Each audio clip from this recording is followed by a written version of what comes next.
Hello, my wonderful spirit guides, and welcome to Spooky Month. Today I'm going to be reacting to BJORK's new album, or should I say BJORK? Yeah, BJORK's new album. I can't say. I've been saying BJORK for so long that saying BJORK feels so weird. But anyway, I'm going to be reacting to BJORK's new album, Fossora. I'm very much looking forward to it. It's kind of crazy because when I was doing my makeup, I was feeling pretty good and I was like feeling energized and ready to do the reaction. And as time went by, I started to feel really not great anymore. So I've been such a roller coaster with everything going on. If you're new here, then I guess look at my previous videos and whatever. But yeah, with everything going on, I'm just a roller coaster of emotions. One minute I'm fine and next I'm not, and it's like painstakingly frustrating.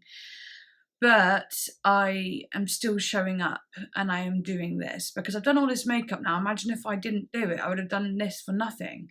And I'm under the impression that this might, I might get some BJORK therapy and feel good about it and feel much happier after.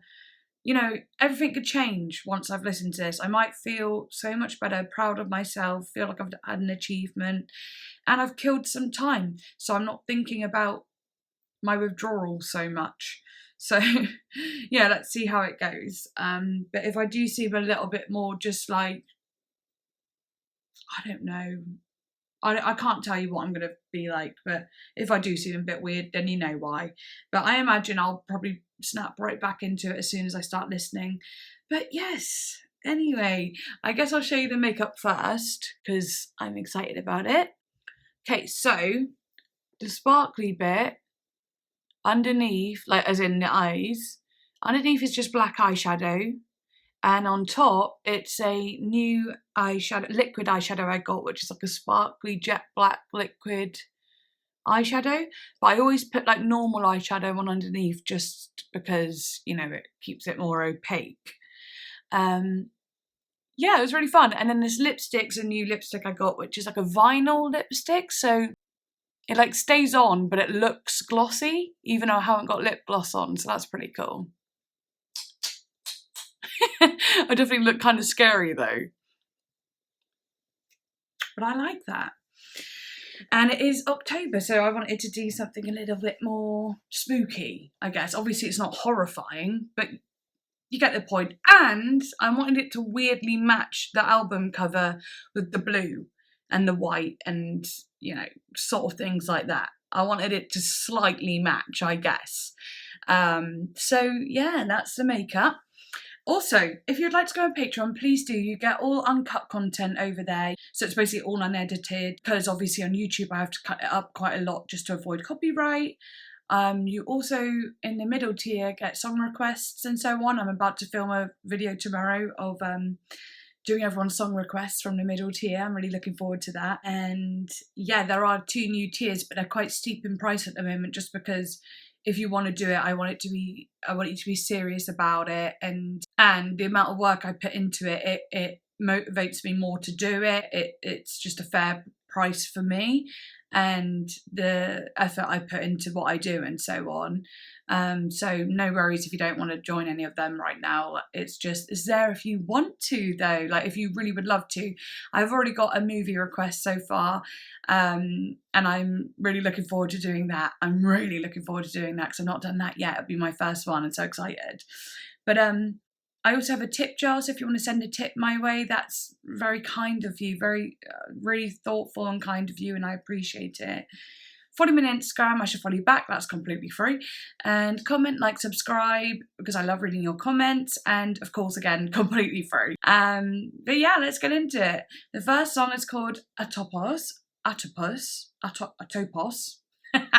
And I've already reacted to it, so I've got a video of me reacting to it, but that doesn't mean I'm not going to listen to it now, because I am. So yeah, let's go. And again, if you haven't seen my videos, then this look is about to get a whole lot more crazy. But for those who have seen my videos recently, then you would have seen this already. Oh, hell yeah! And here we go. We are Fossora ready. I look so crazy right now. I love how I've just got like the most plainest like jail jumper. And then the rest of me's like crazy. But anyway, let's go for it. I need to get some like hair extensions too to bulk up my hair because look how thin it is. It's so thin. Or I should just trim it, but and I do trim it, but I only ever trim it like the tiniest centimetre because me and long hair, we have a long history in the sense of like it doesn't ever get long. So even if it's like this length, I'm like, oh my god, this is so long. But look at it, it's so skinny. I need to do something about that. But oh well, for now, we're doing this. I don't know why I'm even talking about other stuff. Oh god, I think I've just made the video a weird colour. Yeah, I think I've just changed the whole colour of the video. Oh, who cares? Let's go for it. Atopos. And here it says feet Cassimen. I don't know if it was featuring anyone on the one version that I listened to, but maybe it was. I'm not sure. Let's just go for it. Are these not just excuses? Our differences are irrelevant to not connect. That you've given me, we do connect. I love the sound of this. Don't grow outward, they'll implode inwards. The lyrics are so important. There's internal erosion. The lights are hiding to not connect. Our union is stronger. Hope is a muscle that allows us. Hope is a muscle. The surround sound kind of feeling is amazing. The panning. I am in love with the aggression of this song. Oh, yes, yes, yes. Oh my god, the panning. Is this extended? Fuck me.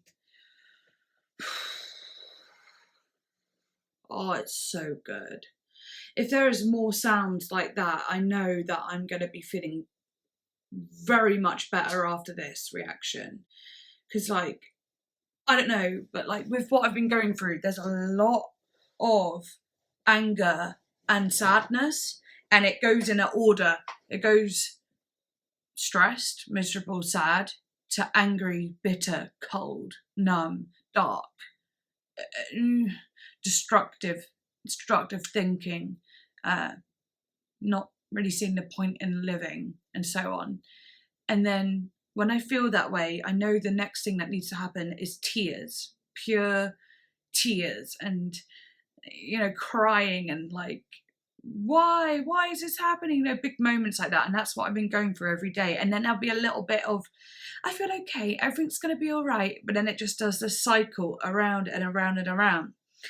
But like hearing music like that, and she's talking about connection and how we need to connect, and she's so passionate about that. And then with such a beautiful sentiment about like connection, and then with this aggressive, jaunty music that sounds slightly atonal or whatever you want to call it, you know, interesting notes that don't quite fit together, yet she's made them work in like such a brilliant way. And then the panning, the surround sound, but mainly that drum of aggression. I feel like I can feel all my emotions as I listen to it, and I actually feel kind of held by it. I actually feel like, oh, this is what I need right now. This is hitting the spot. So I love that song. I really, really, really love it. And I think I love it more the second time round of hearing it, because the first time I heard it, that was the only time I heard it. I didn't go listen to it again. I've just been going through too much that I just haven't really listened to a lot of music. But no, that was fucking great. That was really good. But I don't want to go on too much because we've now got Ovule, and this is a song I haven't heard yet, so I'm excited to hear it. If you do want to see my Atopos reaction, then it is on my channel, and I didn't do it that long ago, so you'll be able to find it easily. But anyway, let's go. I have placed a glass egg, an oval ovule carries our digital selves. I anchor our dogs. I anchor our dogs with one eye open. The keel of our ship sees obstacles, teaching us so we can merge. Ship ahoy, hostility of that injury is return to the world. Grand showing teeth. When I was a girl, was a building, but deadly demonic divorces Alliteration. demolish the idea. Intelligence, the sensual, and place a glass egg above us, floating oval voids, our love making in a shell. Ooh, really dry. The ending in a shell, and no reverb, just dry vocal. That's interesting. Jeez, I was not following those lyrics in the sense I was reading them, but I did not know what was going on. Obviously there are moments that make sense, but it sounds like just literally by reading very like casually some sort of digital romance. I don't know. But then it also says, like the bit that I obviously understood very easily was, when I was a girl, I felt love was a building I marched towards, but deadly demonic divorces demolished the ideal. That makes sense, but it sounds like, you know, she's gone through divorce and realised romance isn't a fairy tale sort of thing. BJORK via Instagram has said, Ovule for me is my definition of love. It is a meditation about us as lovers walking around this world, and I imagine two spheres or satellites following us around, one above us that represents ideal love, and one below us representing the shadow of love. And we ourselves walk around in the third sphere of real love, where the everyday Monday morning meet in the kitchen love lives in. Oh, I get that. The page for Ovule in Fossora.com features a conceptual diagram designed by BJORK that she describes as the map of a relationship. And I'll post that here.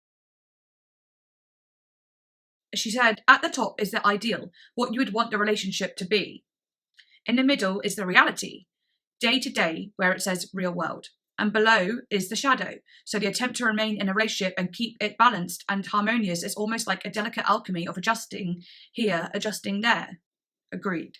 The top layer is the dream, the perfection, ideal love. Middle is more muddy, reality, and the keel of the vessel. The submarine of it is what in Jungian psychology you would call the shadow. Of course, not sure if you've heard of the book, but I've mentioned it in a video ages ago, but there's a book called Romancing the Shadow, and I'll put that here. Check it out. Heavy read, a little bit difficult to read. I haven't even read the whole thing. Like, I got like halfway through and was like, okay, I'm understanding the gist, and I would skim through the back pages and so on like that. But it is still really interesting. I think I gave up reading it though because it was too heavy on me at the time. But it is, like I said, really interesting. All about romancing the shadow. What can I say? Just like shining light on the shadow, going into your shadow self and learning more about yourself and whatever. I'm a Capricorn. I know my shadow self very well. If you know anything about tarot, the card for Capricorn is the devil. And, you know, so Capricorns are always living alongside their shadow. Their shadow is very prominent for them, and they say that in the later years of a Capricorn, once they're in their 40s, things start to smooth out a little bit, but the years before that can be a little bit difficult. But anyway, she said, I think the main element here is glass. I think it's because love is super fragile, kind of like carrying a Chinese Ming vase across the motorway, and it is a balancing act to have it floating above both of you and believe in your merged higher selves, and that they are different from what you are as the two human beings that bump into each other in the kitchen. And that is also different to your submarine shadows. Everyone carries a shadow and those need to communicate and sync too. Hope this makes sense. Warmth, BJORK. So yeah, I guess in my head, what I guess I'll try and interpret it my way. The ideal love is something that we've dreamt of since we were children, something we dream of all the time, especially if you're single. You go, well, I've got all like these different options and I need to find the one that's going to fully meet everything I want and so on, and you believe it's meant to be this feeling of fireworks and you like doing the same things, and when problems arise you're going to be held and supported at all times. You feel bad and, you know, you get this ideal of it's going to save me from my problems, save me from myself and so on. But then when you find that person and you feel all that love and it's all crazy, the honeymoon period, and you feel like you're getting on very smoothly, and then the shadow kind of emerges, the sense of a problem arises, maybe something like an argument over something maybe silly, maybe big, and you begin to feel like, oh gosh, this isn't my ideal love. I didn't think love was meant to be like this. The person who loves me is meant to understand everything I say. They're meant to understand how I feel. Why are we clashing when what I'm saying is so simple? Are they stupid? Are they stupid? Why don't they get me? I'm alone. I'm alone. The whole ideal kind of goes out the window. However, if you can kind of get through those shadow places and work on them and speak and communicate, you can build, you know, and sometimes it has to happen a lot of times to really get to a place where you can feel safe and realize it's just an argument.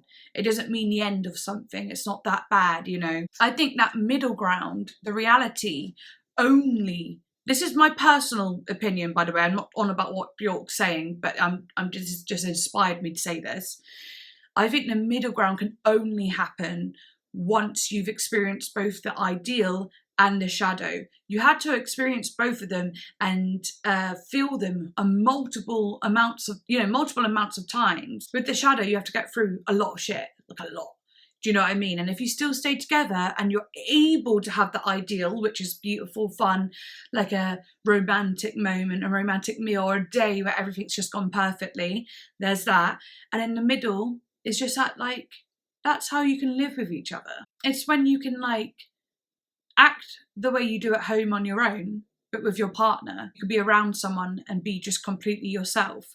But also, it's the reality of, I'm going to stay with you no matter what happens, whether you go for grief or whether you go through an illness or whether you go through a job, losing a job, not having money, like lots of situations like that. It's the whole, like, I'm going to stick with you, we're going to get through this, and we're going to hold each other even when it's hard. That's real love. That's real fucking love. And also, like BJORK was saying about having cups of tea in the kitchen, and there's nothing like, you know, it's not like any shadow bit, or there's no like ideal, like crazy bit. It's just relaxed. It's the neutral. And I love that. So obviously I'm not exactly going off exactly what she was saying, but I'm saying my opinion about what I think about love, I suppose. But I like the way she's described it in a sense of like, there being submarines, glass, and like having to carry the glass, and how these satellites and all these things are being balanced among the two people to keep it good. Love and relationships is a balancing act, and it's a delicate, fragile thing that you have to look after. It's never just simple. Even the people that have been together for 60 years, you know, it's not always simple. It's just that they've figured out the balancing act. And yeah, I appreciate that. I appreciate that being what the song's about. Musically, I didn't like the sound as much as the first song. The first song was just like, oh, so good. However, I do like that it carried some of the same elements from the first song. It still had a kind of jaunty sound, but it did sound a little bit more like the BJORK. I know. It sounded a bit like Utopia, a little bit of mix with Volnakura. It was like a weird mix of the both. And like, yeah, it's just, I don't know. Her music is always and I've said this in previous BJORK reactions, but I'm really struggling to keep saying her name right, but I'm going to do it. BJORK. Okay, yeah, I've said this previously, but the music very much follows her vocal. It's like her vocals do their thing. She's telling the story and singing it, and the music kind of moves with her vocal, like a strange foundation that kind of sways with her. It's like she's a kite, and the music is a wind supporting the kite's movement. And I love that. But anyway, let's move on, because I've talked about that one little thing for a long time. I'll try and like speed it up in editing and so on. It's hard for me to get my like point out today, I've noticed. Like, it's hard for me to speak. Obviously, I'll cut a lot of it out, so you'll see me speaking probably quite fluently and fluidly, but I'm finding myself to be very stuck on words. I don't know if that's because I'm tired and feeling a little bit hot and not great, but God, it's really frustrating. Anyway, next song is called Mycelia. Oh, it's an instrumental. Ooh, nice little vocal sampling and using it as all the instrument pieces. I like that.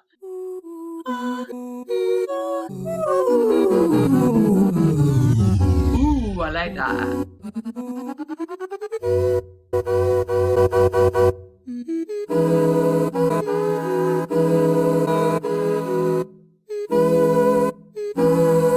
This is genius. Ooh.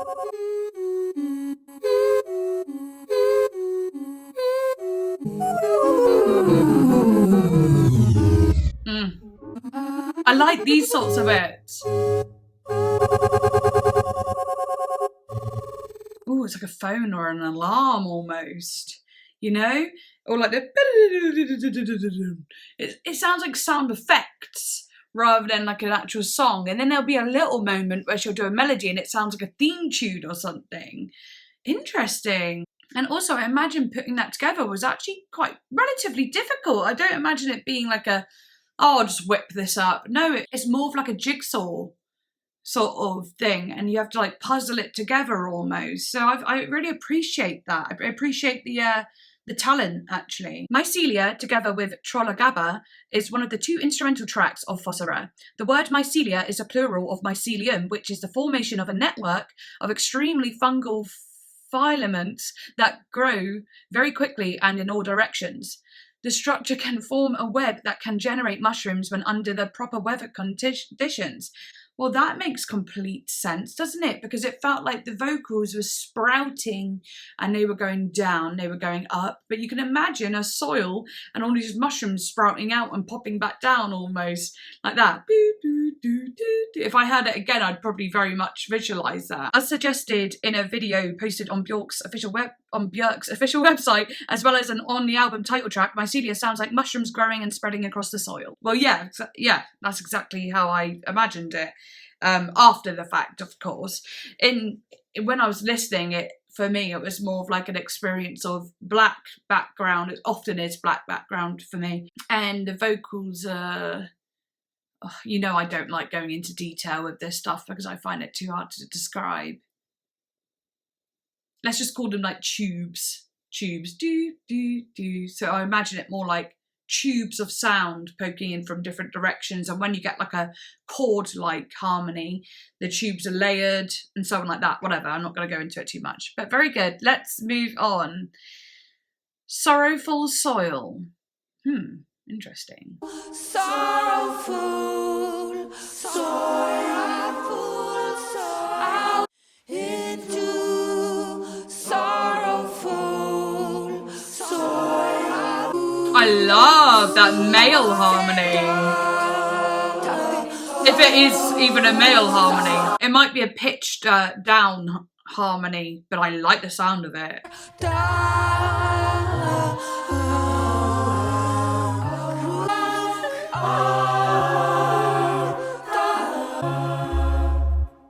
In a woman's lifetime, 2 or 3 nests. Yes.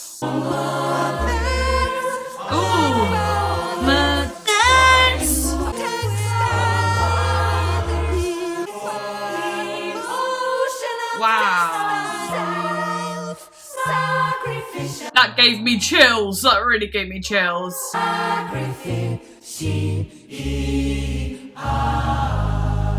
really like that. Had come through this nihilist. You did well. You did your best. Oh, I love that. You did Oh.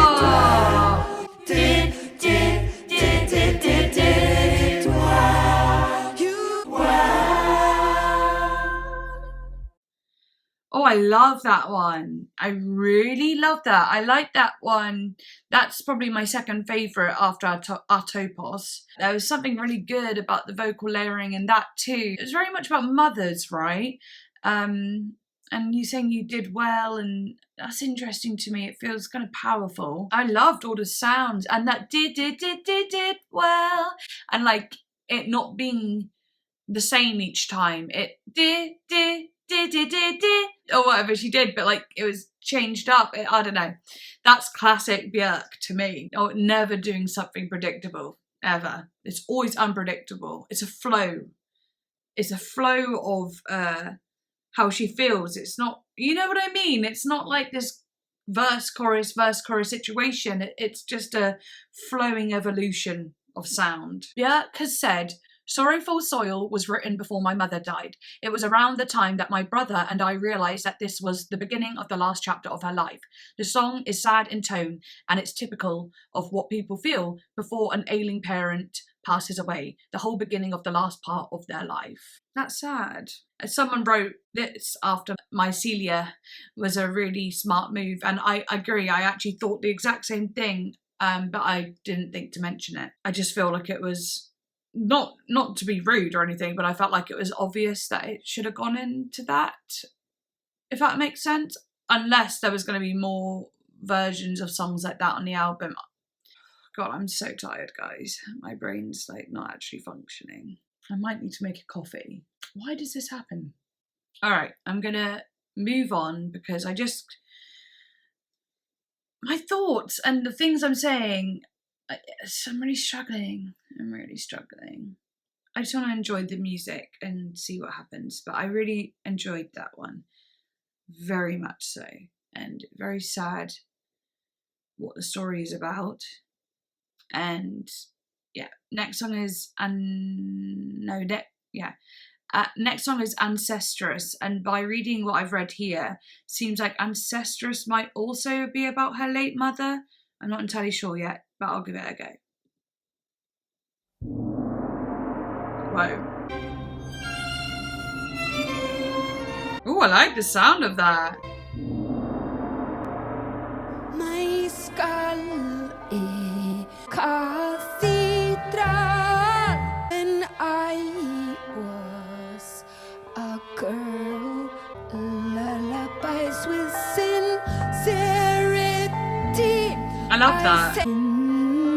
integrity. My clock is ticking, her once vibrant rebellion.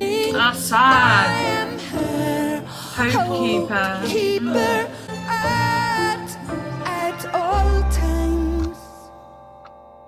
Ooh, the ticking clock. Has left all manners.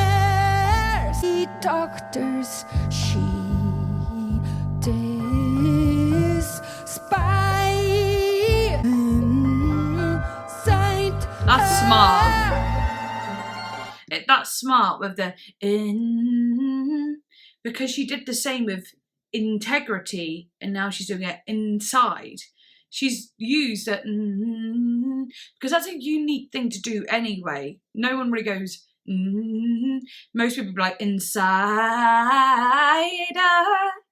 They would do it on the I sound, you know, but she does it on the and BJORK has done that many times, and I've mentioned that as well in previous albums, how she extends notes and in interesting ways. It extends it on like a consonant rather than a vowel sometimes, and I really like that. But this also, the lyrics for this are a lot more obvious than the last song, less metaphoric in some way, as in it's easier to understand, and I think that's a really smart song placement too. Yeah, cool. Out of time, or how you look back changes for leaving. Are you sure we hurt you? Interesting. Had idiosyncratic sound. Dyslexia, the ultimate invents words and adds a syllable. I feel like that's what I'm doing today. I don't have that story. When you die, you bring with you given. Nice. Great lyrics. Ooh, yes, I love that. The stress. Rest. Oh. I was imagining a little. Oh. It didn't see with your own eyes, mother.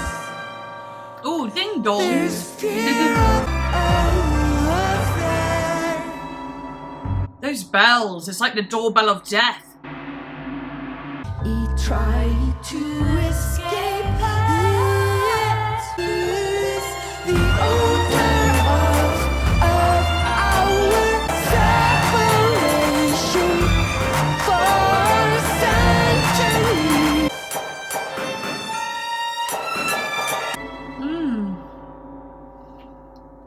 Wow. Nature it expands.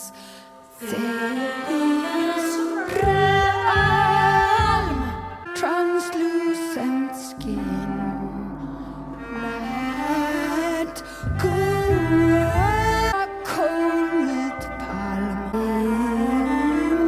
bound. Wow, I love that. Yeah. Okay, now that is a favourite also. That is all. Guys, that was 7 minutes long. 7 minutes, 17 seconds to be precise.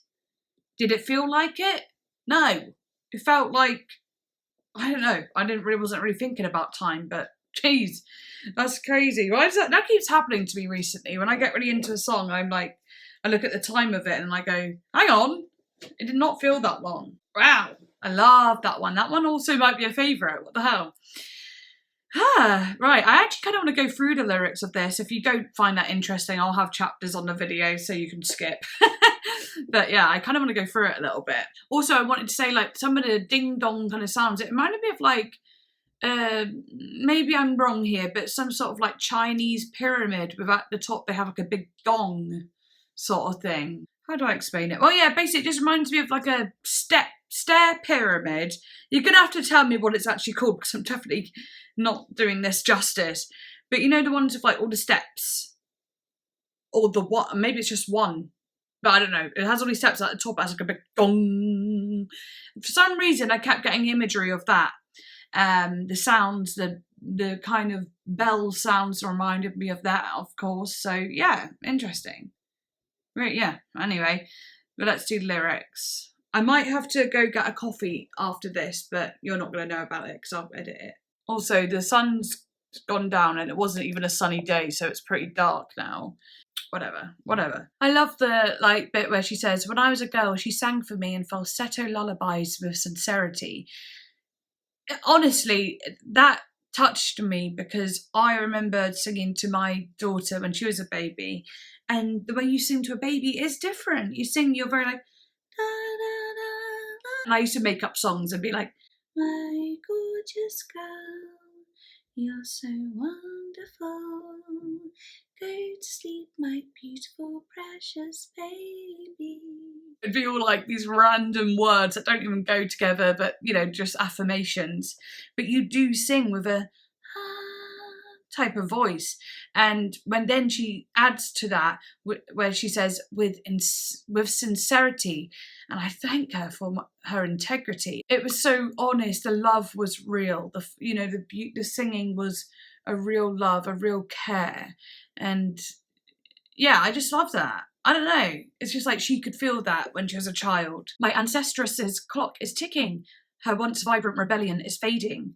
I am her hope keeper. A sure hope is there at all times. Describing her mum as a vibrant rebel, and with the vibrant, it feels like she was passionate, and she, was very maybe against things like the government or society or the systems that we live in, and sort of thing like that. That sort of vibrant rebellion that is fading. She's actually finding herself not able to rebel anymore, and instead she has to just kind of accept certain things. But I am her hope keeper is interesting because it's like, I'm the one, I need to follow in her footsteps, or I need to make her proud. I've got to keep the rebellion going, just keep it going, basically. Her sure hope is there. Something like that. My ancestress has left all her manners, her pulsating skin rebelling. The doctor she despised placed a pacemaker inside her. Feels like, she's in her old age, and the fact that she's dying, she became a little bit more rude, a little bit more... Actually, a lot of people with dementia and so on end up being a little bit like... They say things that are quite rude and they're angry and so on, but they don't mean to be. She's not well. She's not going to feel great. Of course she's going to be annoyed. And as a rebel, she probably just wants to be like independent in some way. And I found this bit interesting. Did you punish us for leaving? Are you sure we hurt you? Was it not just living? We didn't leave you, Mum. We had to go because we had to live our lives. It's not, we weren't hurting you. We were being humans. We were being adults. We had to go and live and have our own families and our own lives. We didn't leave you though. There's something a little bit there that's interesting. A little bit of a friction maybe. And then this bit was interesting about the dyslexia and so on like that. I was like, that's interesting, inventing words and adding syllables and so on. Well, something she said about her mum, with having dyslexia, is, my mum had dyslexia, and when I was a kid, I was always trying to teach her how to talk. I was always correcting her, which was really weird. I wish someone had told me back then to let my mother be who she was. Dyslexia is not a disability, it's just a different point of view. My mother, for example, created her own handwriting, adding syllables to words. It didn't say Jack Nicholson, but Jack Nicholson, which I think is much better. My mother was born in 1946 at a time when if you had dyslexia, people would try to make you feel like you were stupid. It was terrible. There are many ways to absorb the world. It's lovely. So she was thinking about when she was a child and how she used to try and correct her. But obviously she's gotten older and realised, no, having dyslexia is like, and maybe for her mum, I'm not saying for everyone, but it's like it's a character trait that she loves now and she cherishes, and it's a big part of who her mum was. And she's just talking about it in general, of like disabilities. They can be somewhat of a, I don't want to use the word superpower, but they can be something that's endearing about you and the way you handle them and so on. I don't know if that makes sense. Hopefully it does. I mean, I kind of get it as well, for sure. And then I loved this line, when you die, you bring with you what you've given. I love that so much. So whatever you've given to the world, whether that be hatred, bitterness, or kindness and love, you know, and everything in between, whatever you've given the world, when you die, all of that will come back to you. And that could be reflected in things such as heaven or hell. And if you're not religious in that way, it could be reflected in many ways, whether you be reincarnated as a slug or reincarnated as a cat, you know? So I loved that line. That one really spoke to me. I really felt it, and I was like, I really like that. Especially it spoke to me because of my thoughts on death at the moment. It's very complicated, so that was like a nice thing to hear. And then the machine of her breathed all night while she rested, revealed her resilience, and then it didn't. You know, it was showing how strong she was fighting. She didn't want to pass yet, and she was like, no. And then it didn't. She finally passed away, and I understand that. That's very painful, and I like how the music became a lot more almost like sparse, and it emptied out a little bit. Some of the foundations emptied out, and that shrill kind of buzzing guitar, I don't know what you'd call that. Anyone who knows violin terms and that sound where it's like like a trill or some sort of tremolo vibrato moment, gives it that little bit of stress. I loved that. It's interesting here where she says the odour of our final parting, those have been the perfumes of separation for centuries.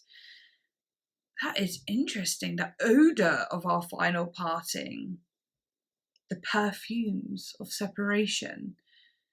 I love how it's like all like a scent, like a smelling sense. And it's saying for centuries, this is just how it's been. Analyse it too deeply, but there's something very interesting about it that I would love to understand. Because she also talks about in previous lines about hearing and seeing. So it's all like these different senses, like hearing, seeing, and then the flesh, which is like feeling, and how she tried to escape her mother's blood almost. But you can't.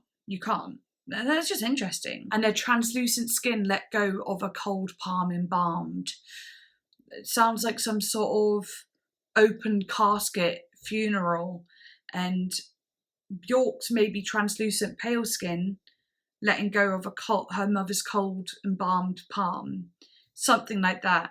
Very sad, actually. Sad. And as you imagine that song ending and her letting go of her mother.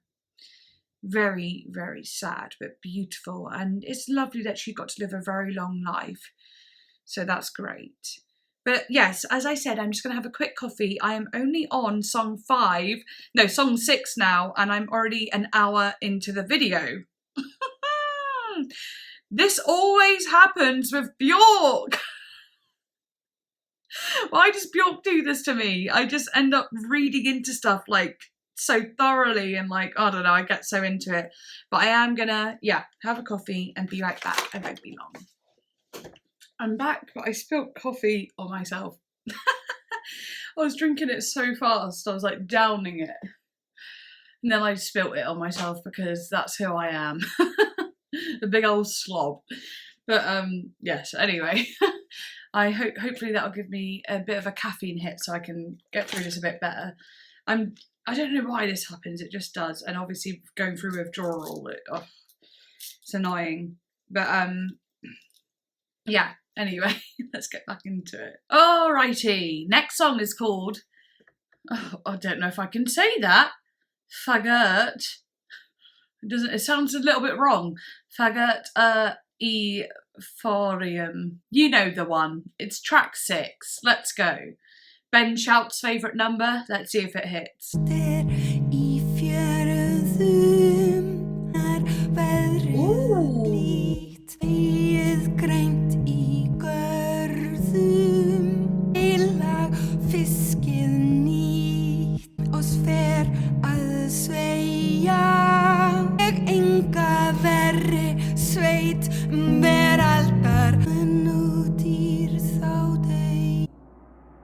Ooh, and that big sound. Okay, short but sweet. English translation. Beautiful 'tis in the fjords when the Saviour lends gentle weather, the hay green in the fields, grass and halibut refreshed. But when that winter our way one day does blow, I know no worse place in this worldly place, man and creature then die. Oh, it sounds like some sort of poem of some sort. I'll have a look. The title translates from Icelandic to How Beautiful It Is in the Fjords. Originally, it is a poem that was written in the 18th century by BJORK. Einas. I'm not going to say it. Later, the poem became a traditional Icelandic folk song, which celebrates the beauty and fertility of Icelandic lands when the weather is mild until the extreme hostility of winter that kills humans and other animals. Oh, I really like that. Interesting. Very nice little piece to put in the middle of the album, actually. Let's move on. Next one is called Victimhood. Okay. Let's hear it. Oh, that's a melancholy sound.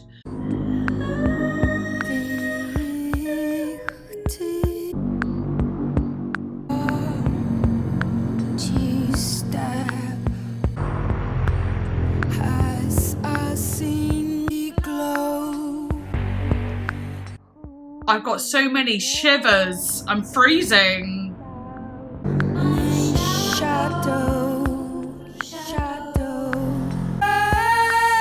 The double vocal, beautiful.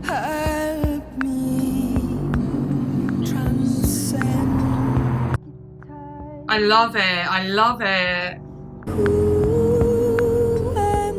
Ooh, what a fragile little vocal, followed by a surge of intensity.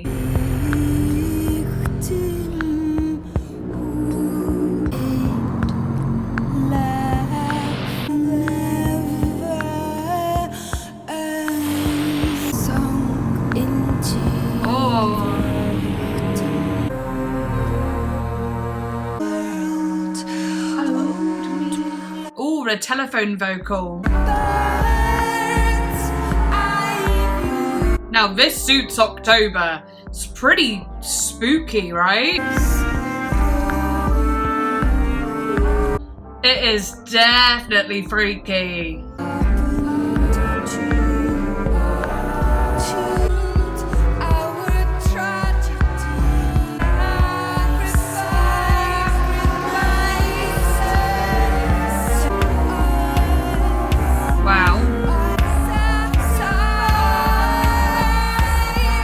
Vocal is so far away in the mix. The music's taking over.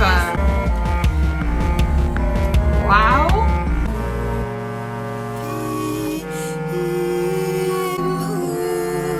Oh.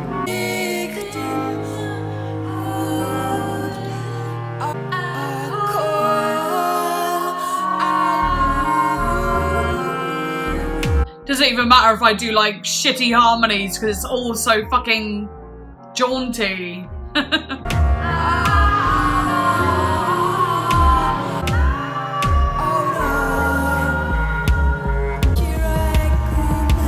Oh, the reverb, here I go now as she sinks into like the atmosphere. Ugh, come on, that's dirty.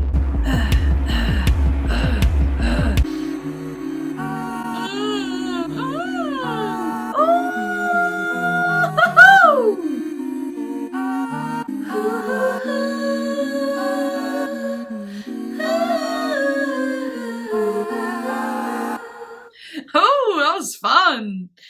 But my gosh, what a disturbing sound. It's so horror and so freaky, and I feel like it makes sense for what the song's about, but it is really a dark place. I can feel it in the core. It's like insanity there too. Gosh, very cool song, very cool. Ooh, someone has written as a comment, this sounds so eerie and earthy, like it's recorded under the soil of a haunted forest, which makes sense in the context of Fossora. I like that a lot. Someone wrote, I guess I was needing to hear this from someone, wasn't expecting BJORK. Ah, love it. Yeah, and like the song very much sounded like trying to step out, like she says, step out of victimhood. Stop being a victim. Victimhood has a saintly glow, holier than thou. It erased my shadow. That's so interesting. Like being a victim it's almost like you are not better than everyone, but victimhood's almost like being like you're worse than everyone. Holier than thou, like you are somehow more of a victim than anyone else. Your pain is more relevant than anyone else's pain. That's cool. And she's saying to like step out of it, because actually feeling that forever is not helpful to you or anyone around you. Only bird's eye view can help me transcend this archetype. So only by stepping out of myself and watching myself from a distance, a third person, whatever you want to call it, second person, I don't know.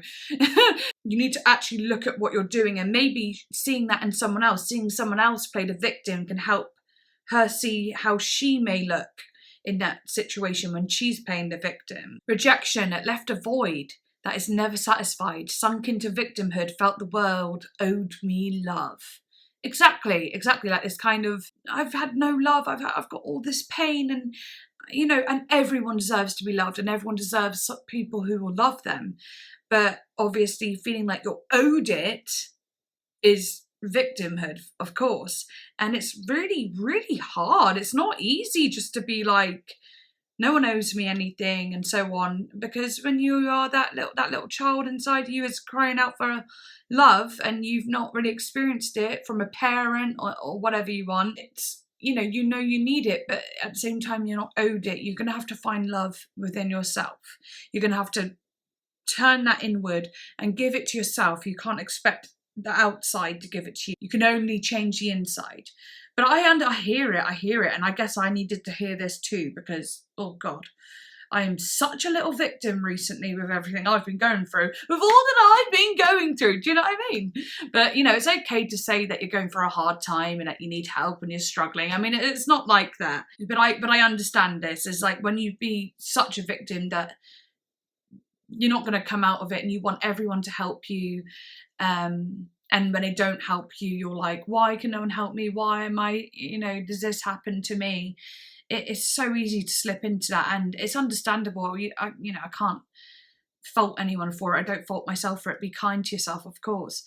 But playing the victim can only take you so far. I like the bridge though, like, I sacrificed myself to save us. I rejected myself, sacrificed myself. I felt sorry for myself to transgress us out of this tragedy. It's almost like she's saying, I had to be the victim to be able to see what that is and to be able to get out of it. I had to understand it, and then I had to say that enough is enough, sort of thing. And I don't know if that has anything to do with it, but I'm a little bit curious about it, I suppose. But it does seem like she's saying she had to get out of it. But yeah, brilliant song, very creepy in the sound. But I guess victimhood is a dark place, so interesting. Maybe I do need to listen to that a bit more whenever I'm feeling that little moment of fucking hell, why did all this shit in my life happen to me?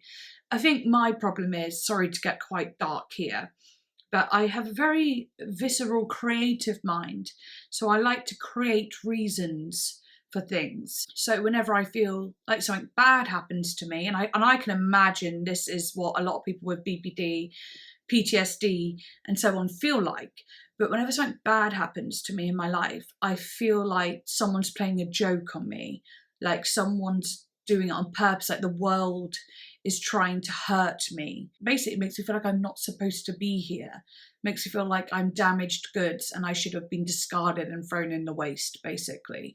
And that is super dark, and I would love to not feel like that anymore. But every time something bad happens, my brain finds a way to go there.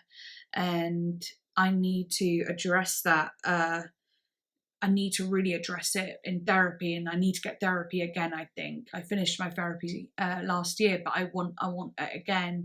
I'm definitely in need of it again, because I'm so sick of thinking like outside sources or like some mysterious thing in the universe is trying to ruin my life, or maybe sins I committed in a past life, or like all these spiritual things, and I feel like I'm being punished. I need to get out of that mindset. That is a type of victimhood, I'd say, because the world isn't doing this to me. The only difference is I don't believe I'm owed love. I don't think I'm owed anything. I just think I'm not meant to be here. I'm so sorry, that is so dark, but it's kind of what I've been going through, and I'm going to stay strong. Don't worry, it's not like that. It can get close to it sometimes, but that's why I speak about it. I need to be held accountable and I need to be safe. That's why I speak about it. But yeah, it's hard. It's hard. It's a very good song for me to hear right now. Anyway, sorry about that. Big old emo over here today. But yeah, I fucking love it. Right, next song, Allow. Ooh, what's this going to be? Is it going to be some sort of thing like allow pain, allow things to happen, like acceptance, allow emotions to carry through, and you've got to allow yourself to go through things? Don't sit in denial.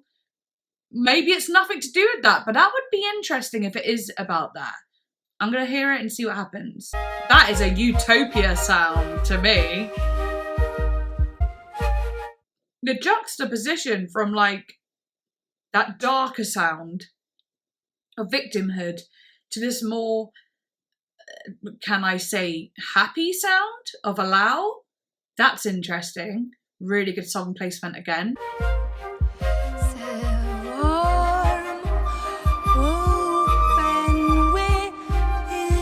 Oh, it's so light and fluffy. Can imagine her on top of a big grassy hill. You know, I was talking about the kite earlier, and like her voice being a kite and the music being the wind that carries it. It's funny because now I'm seeing an actual image of like a big grassy hill and her flying a kite in this beautiful warm breeze. This is Emile Nicholas. That's beautiful.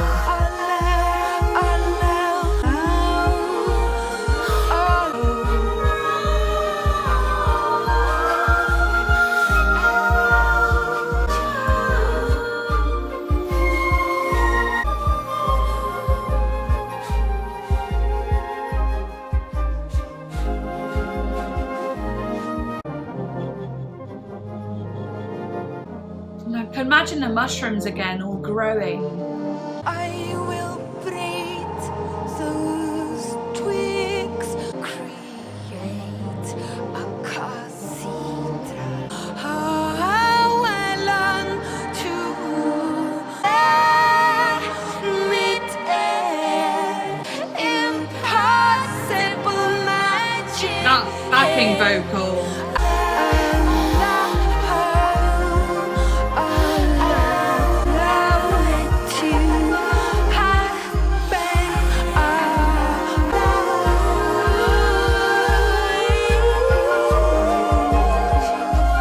Beautiful vocals.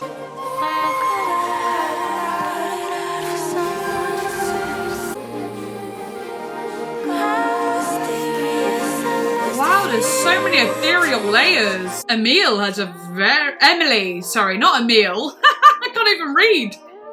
She's got a gorgeous voice.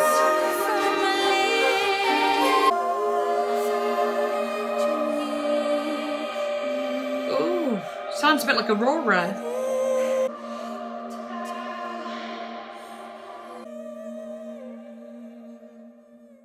Oh my gosh. Oh, nice. Wow. Those combined vocals are absolutely stunning. And I really like that this Emily kind of sang in the style of BJORK, like did a lot of the similar things that BJORK does, but has her own unique tone that was so complementary to the sound. And as she sang over top of BJORK's moments, like the backing vocal harmonies, oh, so astounding. I absolutely loved that. Gorgeous. Allow. Oh, it's so beautiful. And what wonderful visceral lyrics too. With the treetops and the braiding them into a cathedral ceiling, impossible magic. Ah! Allow was originally created during sessions for BJORK's previous album, Utopia. Yes, and it had a utopia sound to it, but was not released until 2022 with Fossora. In an interview with Dazed magazine, writer Salim Balut. Oh, I just can't. Anyway, Selim.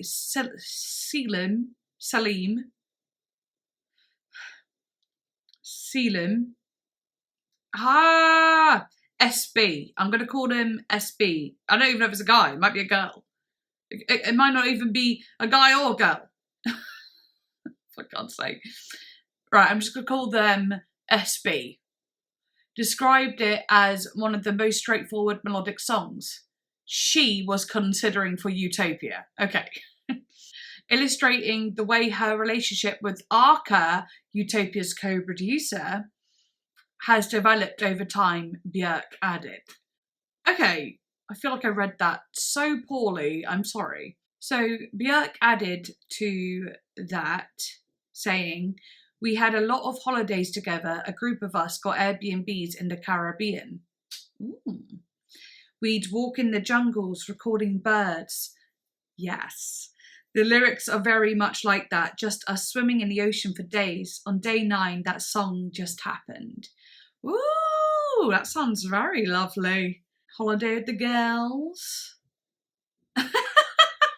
No, but honestly, that does sound really nice. Also, so cute. It's kind of like about Arca and stuff. It's interesting because you'd think that Arca would have produced it or something. Interesting. But yeah, gorgeous song. Really enjoyed it.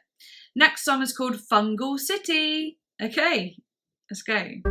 Fungal City, curve the forest. We were drunken mystery through the moss from our love. I like that. That sounds so cool. Violin. Yes.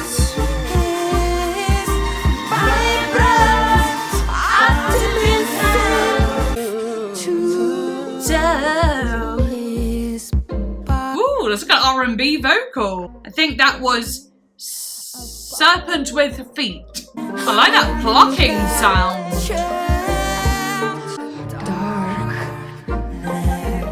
Yeah, very good. The vocal mimicked darkness.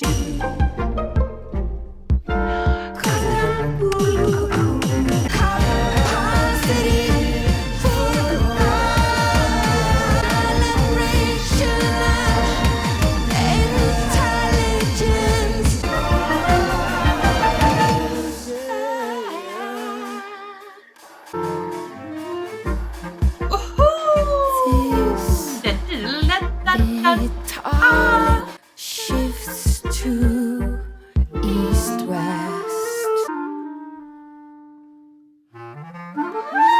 Oh, the instruments are dancing.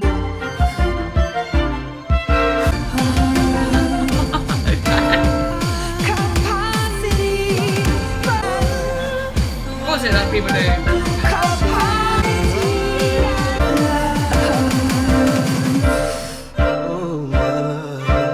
Oh yeah. Okay. That's cool. I like that, like the male vocal there as well. That was really interesting. I can imagine it being quite hard to be like, BJORK is like, "Hey, here's a song. Could you collab with me on it?" And he's like, sure.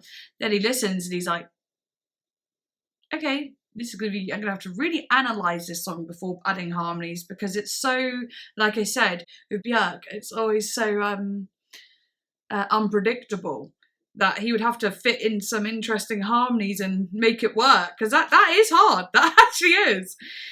Oh, sounds so cool though, and I love that kind of like aggressive drum once again. But this time it didn't have like a dark aggression. It had like a bright kind of like aggression. It had a bright kind of yeah, love. It did feel like love for sure. Yeah, I really enjoyed the lyrics. His capacity for love is enormous. His vibrant optimism happens to be my faith too. I wonder who it's about. Is it about someone she's fallen in love with, or someone she believes in? Is it someone she idolizes? Is it something more like earthy? You know, is it something like nature? Is it a planet? Who is it? Who is it? I'd love to know. Because she also says, should I soften the blow of life for him? It's like this person's in like a dreamland, and when she hits him with reality of something, should she soften it, make it still seem sweet? Or is she saying, shall I be with him and our love can be the softener of reality? Shall I be with him and give him a softer reality? I don't know. It's just something too. It's just so interesting. I want to know who it's about. I don't know. Or could it be something kind of sexual as well? You know, his body calligraphs the space above my bed, horizontal signatures on my skin. I'm in rapture, perfumed velvet darkness. I don't know, something about that sounds a little bit intimate. Cotton ball cocoon him. Is she talking about...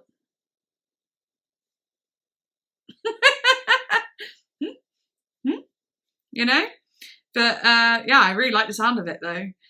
Love that it's called Fungal City. What? But yeah, let's do it. Next one is Trölla-Gabba, and I think this is the next instrumental track. Let's go.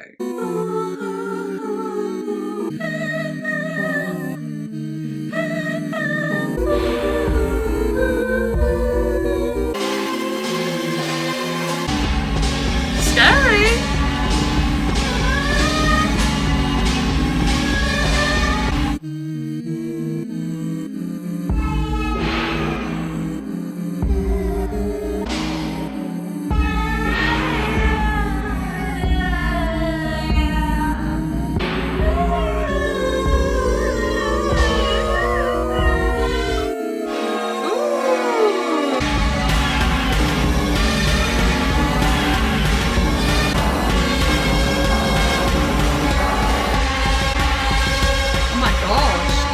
Dangerous. Sounds like danger. Ooh, into nothing. That sounded super dangerous, and some of those sounds sounded like babies crying, and that was definitely scary. I liked it though. BJORK described the interlude as a little break or sorbet moment for the listener. That's funny. And it kind of, translates to troll hoax or troll trick. Interesting. Okay, very cool. Next song is Fossora, the title track. Let's go. Her nerves spread like wings at Mycelian speed. Hang on, sorry. I missed a song. I'm so sorry. I missed Freefall. Let's do it. Starting now. Freefall. Myself free fall into your arms. The double vocal. That sounds so good. Inside the fabric of this love. Romantic. And films presence gains form, captured in a structure of our love into space. If we cling to what used to be, The drama.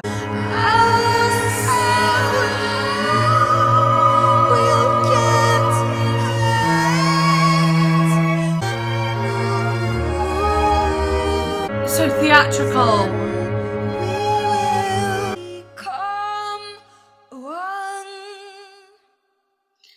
Wow. Oh, ah. Our soul into to itself. Cloud. We amalgamate a Persian compassionate.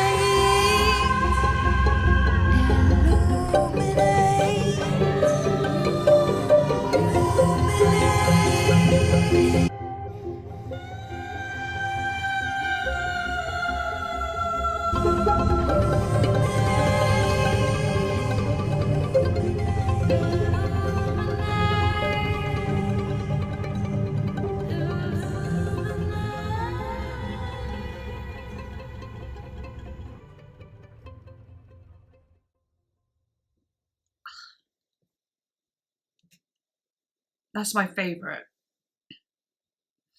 That's my favourite song on this album. 100% my favourite. I love that. I think everything about it was spot on. The way the strings were so theatrical and also romantic.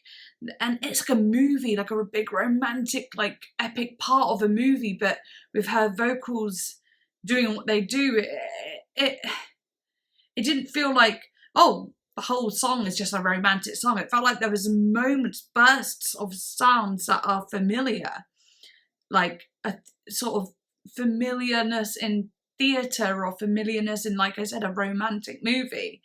And it felt old-fashioned too, like an old-fashioned movie or romance. That was so cool. It was almost gothic as well. Gothic. Wow. I love it. What the hell? Wow. It just sounds romantic. What can I say? Thank God I didn't miss that one because I nearly did. All right. Okay. Now we're on to Fossora, which is the title track. Let's go. Her nerves spread out.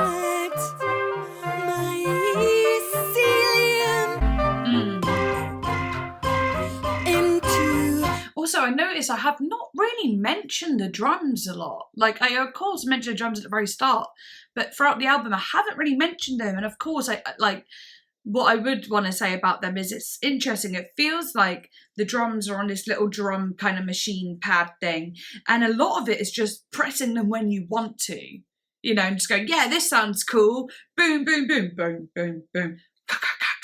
Feels like messing around a little bit, but it adds to the feeling of it. It feels like there's some sort of specific arty style to it, but it feels like it's definitely like used with a lot of 808 electronic drum sets and so on, which is interesting because it's a techno kind of feeling to it, but it's so jaunty and off that it's like, I don't know, it's unique.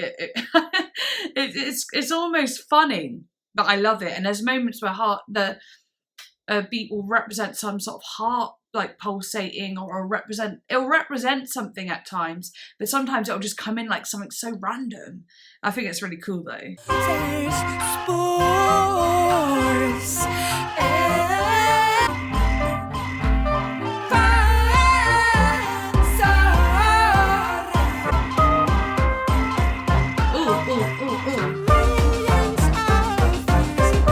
I love that drum. Change ups in the drums.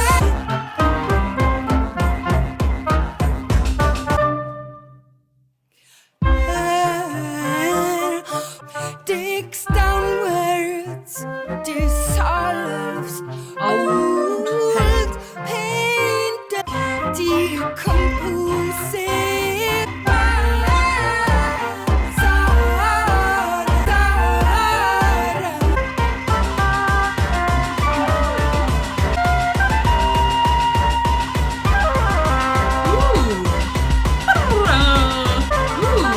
Conversational.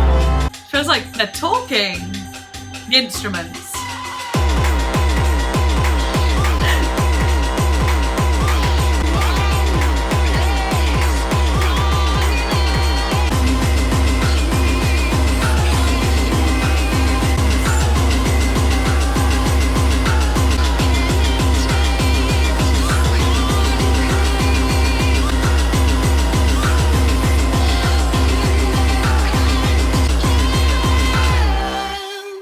Oh, wow.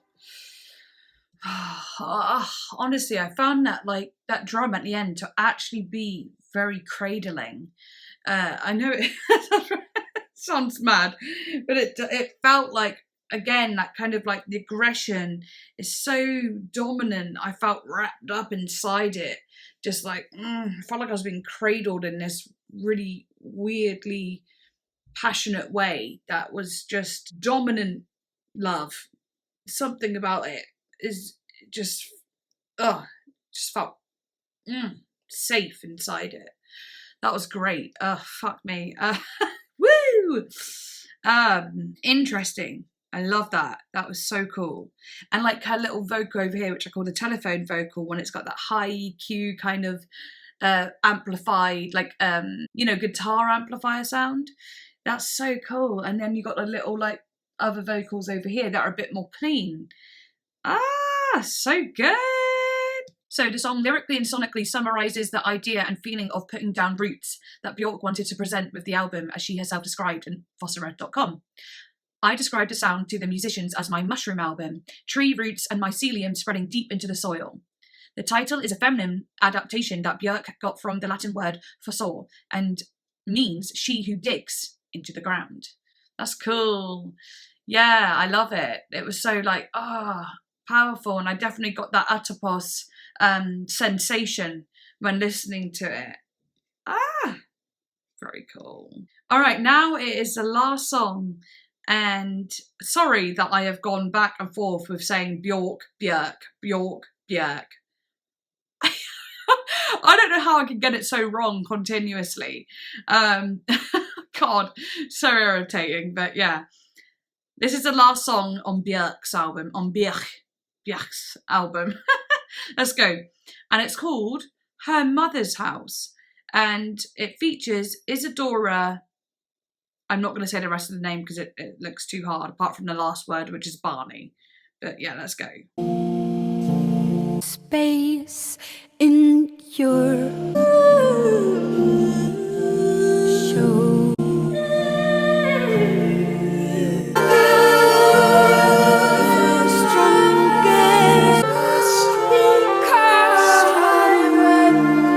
Not a lot of compression. I like that. I like that here. Dry voice from a stingy heart. This is cool. Comes from abundance. I love that. The more I love you, the better you will. The more freedom I give you.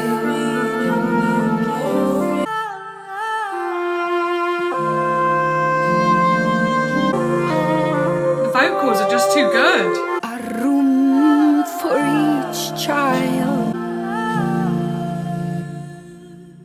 It's only described It's giving me Caroline Polachek, those vocals. of her heart. Wow. Red clay. Wow. Not cry.